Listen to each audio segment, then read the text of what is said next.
অন্তর্বর্তী সরকারের ভেতর নির্বাচন বিলম্ব করা নিয়ে তৎপরতা ছিল বলে নানা মহলে আলোচনা চলছে। অভিযোগ অনুযায়ী অন্তত ৩ জন উপদেষ্টা পরিকল্পিতভাবে নির্বাচন পিছিয়ে দিতে চেয়েছিলেন। আরেকজন ছিলেন সুবিধাবাদী ভূমিকায়।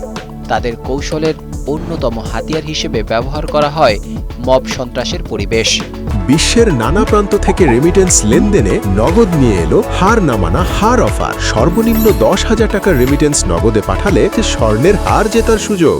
শুরুতে দ্রুত নির্বাচনের চিন্তায় ছিলেন প্রফেসর ডক্টর মোহাম্মদ ইউনূস, কিন্তু পরে একাধিক সংস্কার প্রস্তাব সামনে আসে, যা সময় বাড়ানোর কৌশল হিসেবে ব্যাখ্যা করছেন সমালোচকেরা।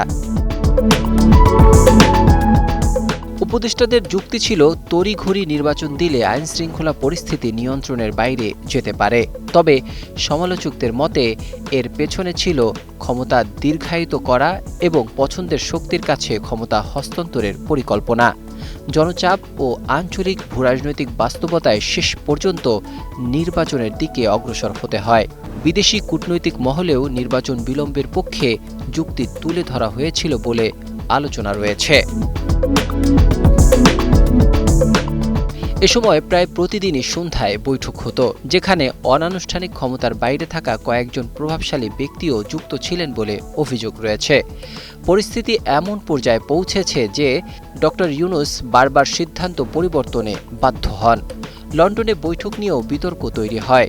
সেটি প্রশাসনকে দুর্বল করবে এমন প্রচার চালানো হয়েছিল বলে দাবি ওঠে। দেশের ভেতরে রাজনৈতিক চাপ বাড়াতে থাকলেও নির্বাচন বিরোধী তৎপরতা থামেনি। মব সহিংসতায় প্রশাসনিক গতি থমকে যায়। সেনাবাহিনী সতর্ক থাকায় বড় অস্থিরতা এড়ানো গেছে বলে মনে করছেন বিশ্লেষকরা। অভিযোগ রয়েছে, বিদেশ সফর, জনমত জরিপ ও কূটনৈতিক যোগাযোগের মাধ্যমেও পরিস্থিতি প্রভাবিত করার চেষ্টা চলছিল।